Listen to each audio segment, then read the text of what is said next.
નમસ્કાર, આજે ટાઉન સાથે હું છું સંજીવની। બુલેટિનની શરૂઆત હેડલાઇન્સથી।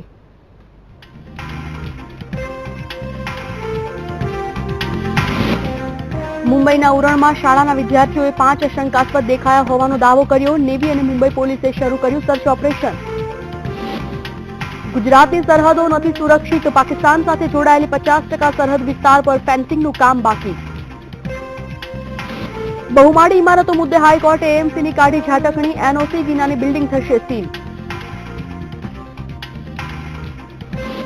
અમદાવાદના કૃષ્ણનગરમાં મહિલાને છરીની અણીએ લૂંટ ચલાવનારા શખ્સોના સીસીટીવી ફૂટેજ આવ્યા સામે। ફૂટેજને આધારે પોલીસ તપાસ તેજ। દલિત નેતા જિગ્નેશ મેવાણીએ 1 ઓક્ટોબરે રેલ રોકો આંદોલનની કરી જાહેરાત। મણિનગર રેલવે સ્ટેશનથી કરશે શરૂઆત। એનઆરઆઈ ક્વોટાની ખાલી પડેલી બેઠકોને 30 સપ્ટેમ્બર પહેલા પ્રવેશ પ્રક્રિયા પૂર્ણ કરવાની રાજ્ય સરકારની ખાતરી। હાઈકોર્ટના ચુકાદાને સરકારે આવકાર્યો। અને ખાનગી કંપનીના કર્મચારીઓ માટે રાહતના સમાચાર, ડિસેમ્બરથી પીએફના નાણાં ઓનલાઈન કાઢી શકાશે।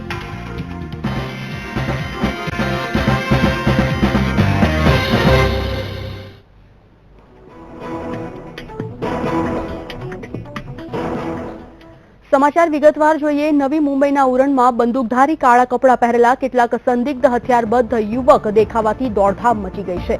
આ ઘટના બાદ મુંબઈમાં ટેરર એલર્ટ જાહેર કરવામાં આવ્યું છે। આ સાથે સિક્રેટ એજન્સીઓને પણ એલર્ટ પર રાખવામાં આવી છે। ભારતીય નૌસેનાને પણ ટેરર એલર્ટ તરીકે જાહેર કરાયું છે। કેટલાક સ્કૂલના બાળકો કાળા કપડાધારી યુવકોને જોયા બાદ તેઓએ સૂચના આપી। જો કે આ યુવકોની સંખ્યા કેટલી છે તે જાણી શકાયું નથી। ઉરણ મુંબઈથી 47 કિલોમીટર દૂર આવેલું છે, તેમજ નેવી બેઝ અને ઓએનજીસી આતંકવાદીઓના ટાર્ગેટમાં હોવાનું પણ બહાર આવ્યું છે। તેમજ ક્રાઇમ બ્રાન્ચ અને પોલીસે બંને બાળકોની પણ હાલ પૂછપરછ હાથ ધરી છે। તો મુંબઈના ઉરણ વિસ્તારમાં 5 જેટલા શંકાસ્પદ વ્યક્તિઓ હથિયારો લેસ જણાય આવતા જ પોલીસ એલર્ટ થઈ ગઈ છે। મહત્વપૂર્ણ છે કે શાળાના બાળકોએ પોલીસને આ સૂચના આપી હતી। શાળાના બાળકોએ આ શંકાસ્પદ વ્યક્તિઓને જોતા પોલીસને સૂચના આપી અને ત્યારબાદ નેવી અને ટેરર એલર્ટ સ્ક્વોડ પણ જાહેર થઈ ગઈ છે। સૌથી મહત્વની બાબત એ છે કે અનેકવાર આતંકવાદીઓ દ્વારા ઘૂસણખોરી કરવામાં આવી છે અને તેમાં તેઓ સફળ પણ થયા છે।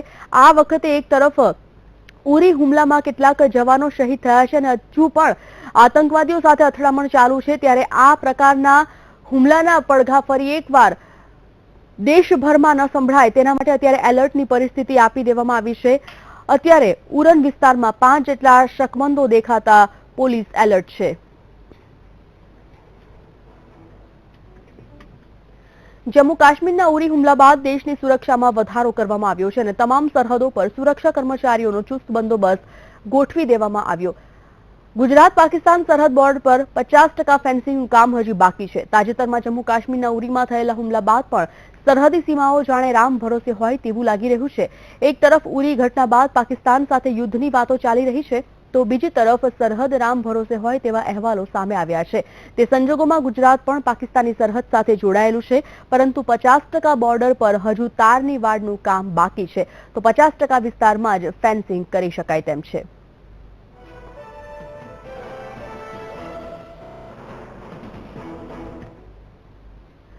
ઉરી હુમલા બાદ પાકિસ્તાને ચોરી પર સીનાજોરીનો રૂખ અપનાવ્યો છે। મહત્વનું છે કે ભારતે પાકિસ્તાનને તપાસ બાદ ડોઝિયર સોંપ્યું છે, જેને પાકિસ્તાને ખોટું કરાર કરી ભારત પર જ આરોપો લગાવવાનું શરૂ કર્યું। નવાઝ શરીફ બાદ હવે પાકિસ્તાનના ઉચ્ચાયુક્ત અબ્દુલ બાસિતે વિદેશ સચિવ એસ જયશંકરના પુરાવા પર તેમની પ્રતિક્રિયા આપતા ભારત પર પાકિસ્તાનને બદનામ કરવાનો આરોપ લગાવ્યો છે। આ તરફ ગૃહમંત્રી રાજનાથસિંહે ભારતની કાર્યવાહી અને સુરક્ષા મુદ્દે નોર્થ બ્લોકમાં સુરક્ષા અધિકારીઓ સાથે બેઠક પણ યોજી છે।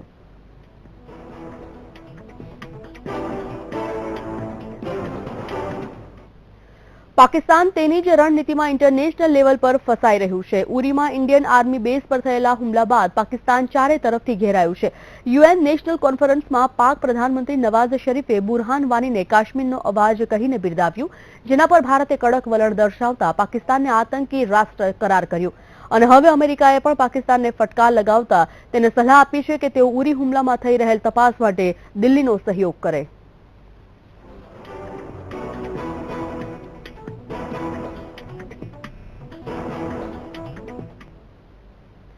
આ તરફ દલિત આગેવાન જિગ્નેશ મેવાણીએ સરકાર સામે આંદોલન કરવાની ચીમકી ઉચ્ચારી છે. તેમાં 1 ઓક્ટોબરે દલિતો દ્વારા રેલ રોકો આંદોલન કરવામાં આવશે.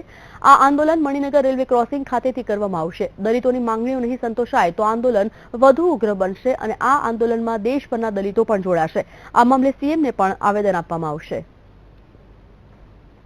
ઉનામાં દલિતો પર થયેલા અત્યાચાર બાદ દલિત આંદોલન માત્ર અત્યાચાર પૂરતું નહીં પરંતુ દલિતોનો જે અન્યાય થઈ રહ્યો છે તે અન્યાય ના થવા જોઈએ તે દિશામાં આગળ વધી રહ્યું છે.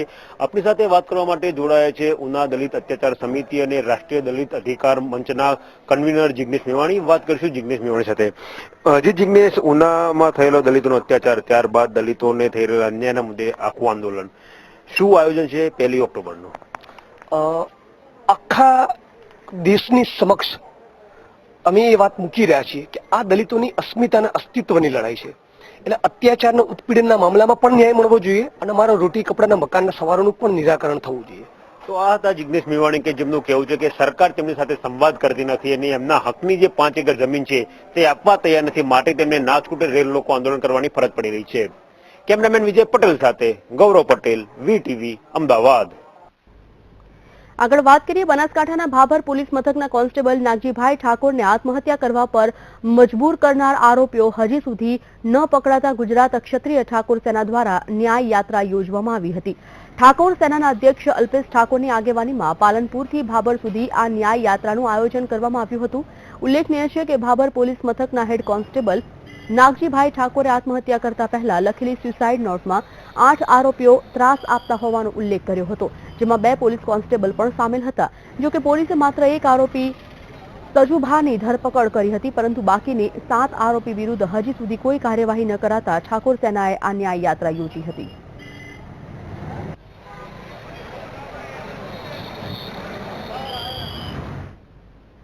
ઉરીમાં થયેલા આતંકી હુમલામાં શહીદ થનાર વીર શહીદોને મહેસાણામાં વેપારીઓએ બજારો બંધ કરીને શ્રદ્ધાંજલિ આપી હતી. આ બંધમાં વેપારીઓ સહિત યુવાનો મોટી સંખ્યામાં જોડાયા હતા અને યુવાનોએ વેપારીને ફૂલ આપી બંધમાં જોડાવા માટે પણ અપીલ કરી.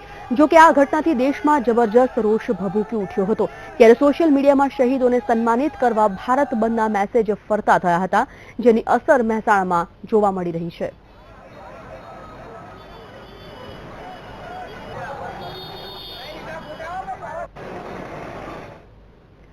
મેડિકલ મેનેજમેન્ટ ક્વોટામાં પ્રવેશ મુદ્દે રાજ્ય સરકારે લીધેલા નિર્ણયને હાઈકોર્ટમાં પડકારવામાં આવ્યો. રાજ્ય સરકારે તમામ બેઠકો પર ગુજસેટના આધારે પ્રવેશ આપવાનો નિર્ણય કર્યો હતો, જેથી નીટના વિદ્યાર્થીઓએ નુકસાન થતું હોવા અંગે હાઈકોર્ટમાં કરાયેલી અરજી કોર્ટે ફગાવી દીધી છે. તેથી હવે મેનેજમેન્ટ ક્વોટાની 105 બેઠકો પર માત્ર ગુજસેટના આધારે જ પ્રવેશ અપાશે. મેનેજમેન્ટ ક્વોટાની 25% બેઠકો પૈકી 15% બેઠકો પર હાઈકોર્ટના અગાઉના ચુકાદાને આધારે હવે જેન્યુઇન એનઆરઆઈને પ્રવેશ આપવાનો રહેશે. ત્યારે બાકી રહેલી 10% બેઠકો એટલે કે 105 બેઠકોનો મામલો હાઈકોર્ટ સુધી પહોંચ્યો હતો. આ 105 બેઠકોને 7 કોલેજોએ રાજ્ય સરકારને સરેન્ડર કરવાનો નિર્ણય લેતા આ બેઠક પર અગાઉ નીટના આધારે પ્રવેશ અપાતો હતો.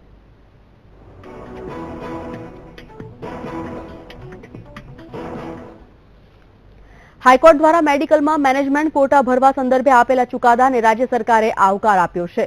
એનઆરઆઈ ક્વોટાની ખાલી પડેલી બેઠકો હવે આ ચુકાદા પ્રમાણે 30 સપ્ટેમ્બર પહેલા પ્રવેશ પ્રક્રિયા પૂર્ણ કરવાની રાજ્યના આરોગ્ય મંત્રી શંકર ચૌધરીએ ખાતરી આપી છે, જેના કારણે ગુજરાતના વિદ્યાર્થીઓને લાભ થશે.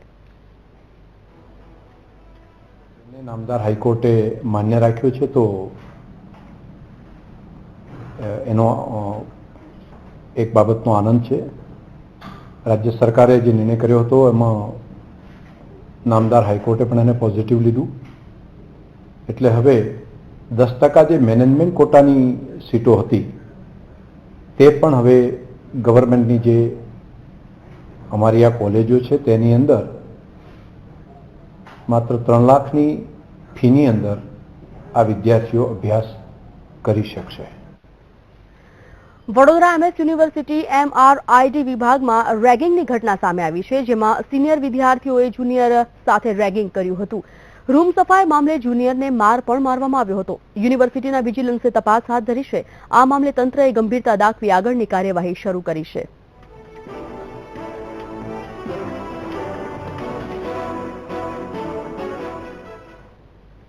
અમદાવાદમાં બહુમાળી ઇમારતોમાં ફાયર સેફટીને લઈને ગુજરાત હાઈકોર્ટે એએમસીની ઝાટકણી કાઢી છે. તો આ બાદ એએમસીએ રજૂઆત કરી છે કે ડિસેમ્બર 2016માં એનઓસી વિનાની બિલ્ડિંગ સીલ થશે અને 307 બિલ્ડિંગ સામે કાર્યવાહી થશે.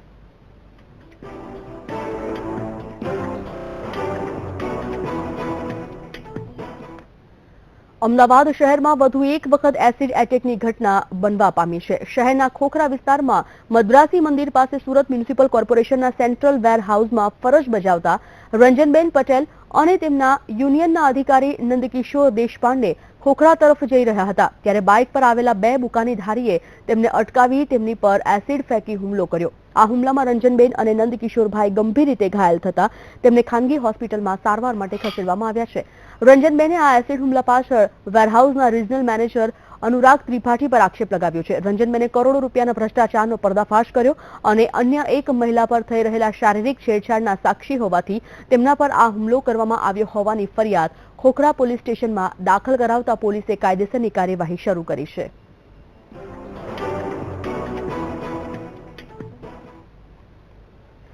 આ તરફ અમદાવાદ મહિલા ક્રાઇમ બ્રાન્ચમાં ઉના ભાજપના પૂર્વ ધારાસભ્યના પરિણીત પુત્ર વિરુદ્ધ દુષ્કર્મની ફરિયાદ અમદાવાદ પોલીસ સ્ટેશન ખાતે નોંધાઈ છે. જણાવવામાં આવ્યું છે કે પૂર્વ ધારાસભ્ય કેસી રાઠોડના પુત્ર વિજય રાઠોડે તેની સાથે શારીરિક સંબંધ પણ બાંધ્યો હતો અને દુષ્કર્મ પણ આચર્યું હોવાનું સામે આવ્યું. કાળુભાઈ રાઠોડ ઉનાના ભાજપના પૂર્વ ધારાસભ્ય હોવાથી તે પોતાની રાજકીય વગનો ઉપયોગ કરીને આ મામલો દબાવવાની પણ કોશિશ કરી રહ્યા છે. સાથે સાથે મહિલા ક્રાઇમ ફરી એક વખત વિવાદમાં આવી ગઈ છે.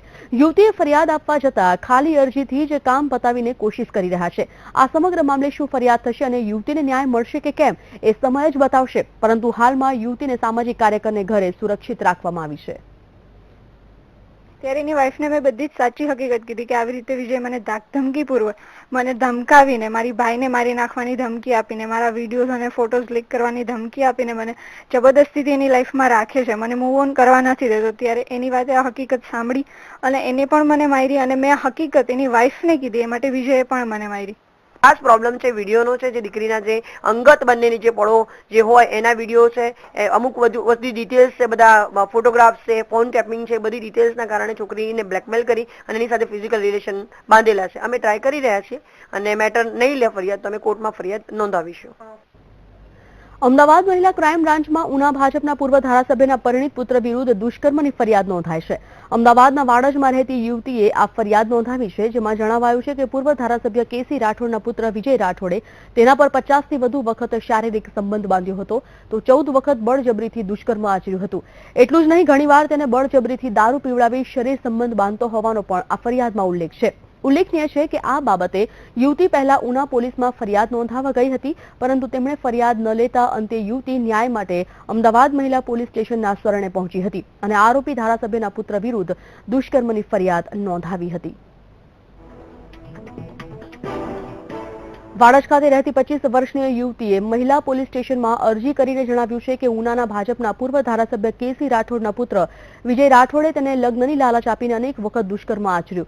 મહત્વનું છે કે આ યુવતી જ્યારે ઉના રહેતી હતી ત્યારે આરોપી વિજય રાઠોડે તેને પ્રેમજાળમાં ફસાવી અને લગ્નની લાલચ આપીને તેની સાથે છેલ્લા 2 વર્ષથી દુષ્કર્મ આચરતો હતો. જો કે આ અંગે યુવતી ઉનાના પોલીસ સ્ટેશનમાં ફરિયાદ કરવા માટે ગઈ હતી, પરંતુ પોલીસે ફરિયાદ ન લેતા અંતે યુવતી અમદાવાદ આવી અને યુવતી અમદાવાદ મહિલા પોલીસ સ્ટેશનમાં અરજી આપતા એસીપી પન્ના મોમૈયા હાલ તપાસ ચલાવી રહ્યા છે.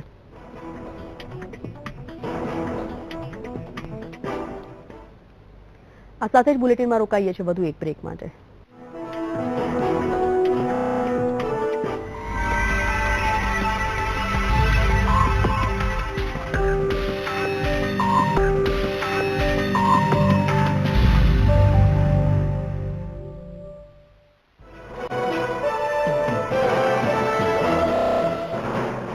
Welcome back. આગળ વાત કરીએ અમદાવાદમાં છરીની અણીએ સોનાના દાગીનાની લૂંટ ચલાવવામાં આવી છે.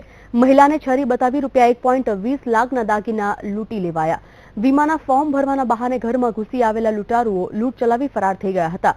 કૃષ્ણનગરના સર્જન બંગલોમાં આ ઘટના બની હતી. કૃષ્ણનગર પોલીસે હાલ તપાસ શરૂ કરી છે.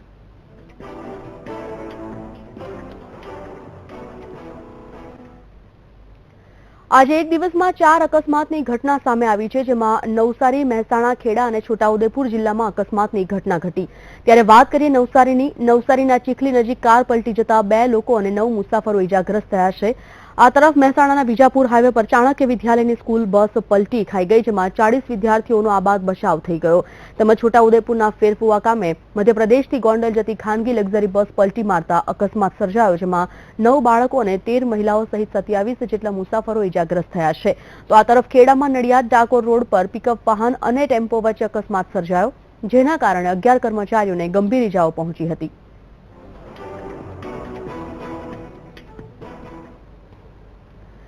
ઉરીમાં શહીદ થયેલા જવાનોને દેશભરમાંથી શ્રદ્ધાંજલિ પાઠવવામાં આવી રહી છે, ત્યારે રાજ્ય સરકાર અને ઉદ્યોગપતિઓ દ્વારા જવાનોના પરિવારજનોને આર્થિક મદદ પણ જાહેર કરવામાં આવી છે. ત્યારે સુરતના પીપી સવાણી ગ્રુપ દ્વારા શહીદોને મદદની જાહેરાત કરાઈ છે. સવાણી ગ્રુપ દ્વારા શહીદ થયેલા તમામ જવાનોના બાળકોને આજીવન ભણાવવાનો ખર્ચ તેમજ બાળકોના લગ્નની જવાબદારી સ્વીકારવામાં આવી છે.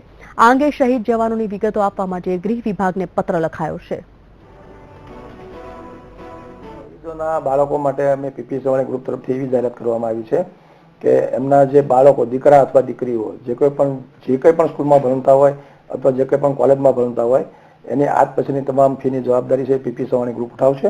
અને એના માટે સરકારશ્રીને અમે એક પત્ર દ્વારા આજે અમે પત્ર લખવાના છીએ આદરણીય વડાપ્રધાન શ્રી નરેન્દ્રભાઈ મોદી સાહેબને અને સંરક્ષણ મંત્રી મનોજ પર્રિકર સાહેબને. અને ત્યારબાદ અમારી એક 5 વ્યક્તિની ટીમ દરેક પરિવારના જે શહીદ પરિવાર છે તેમના ઘરે જશે અને એમની સ્કૂલમાં અથવા કોલેજમાં પણ એક ત્યાં રૂબરૂ મુલાકાત કરીને અને તેઓને પણ જાણ કરવામાં આવશે કે આજ પછી કંઈ પણ ફી હોય તો અમને પીપી સવાણી ગ્રુપને આ નંબર ઉપર જાણ કરવી અને અમે ચેક દ્વારા તેઓની ફીની જે વ્યવસ્થા છે અમે પૂરી પાડીશું.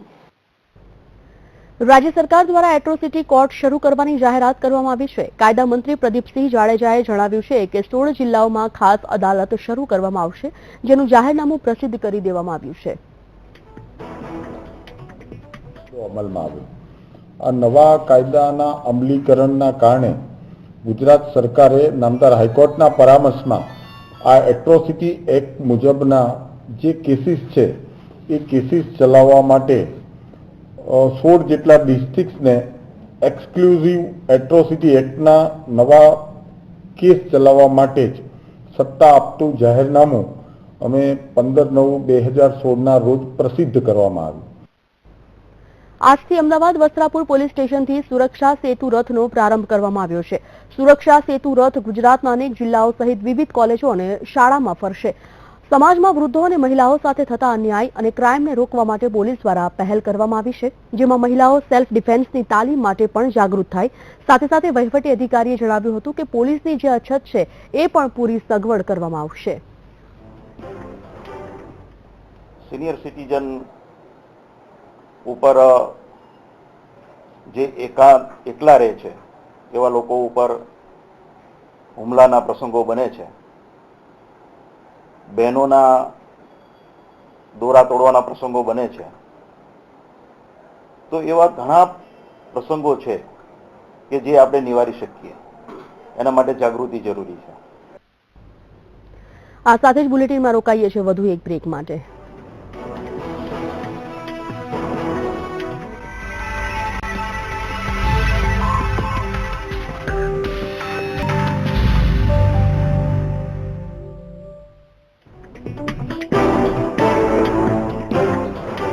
Welcome back. એક તરફ રાજ્ય સરકાર ગુણોત્સવ અને પ્રવેશોત્સવ કરે છે, જ્યારે બીજી તરફ વરવી હકીકત એ છે કે વાલીઓ પોતાના બાળકોને સરકારી શાળાને બદલે ખાનગી શાળામાં ભણાવવાનું વધુ પસંદ કરે છે.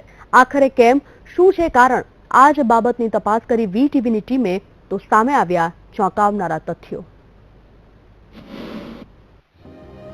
રંગીલા રાજકોટના શિક્ષણનું સ્તર કેવું હોઈ શકે તો દુઃખ સાથે કહેવું પડે કે સરકારી શાળાની હાલત તો રગસ્યા ગાડા જેવી છે. આ વાત છે શિક્ષણના સરકારી દુશ્મનની કે જે સરકારી શાળામાં પ્રવેશના નામે કરે છે તાયફા. વીટીવીની ટીમે રાજકોટથી શરૂઆત કરી કે એ જાણવાની કે આખરે વાલીઓ પોતાના બાળકોને અહીંની સરકારી શાળામાં કેમ નથી મૂકતા, તો તેની પાછળના કારણો ચોંકાવનારા હતા. સરકારી શાળાઓમાં જે બધા અધ્યાપક હોય એ બહુ સ્ટ્રિક્ટ હોય અને સેલ્ફ ફાઇનાન્સ શાળામાં મને ભણવું ગમે છે, કેમ કે અહીંયા બધા અધ્યાપકો બધા બહુ સારી રીતે ભણાવે છે.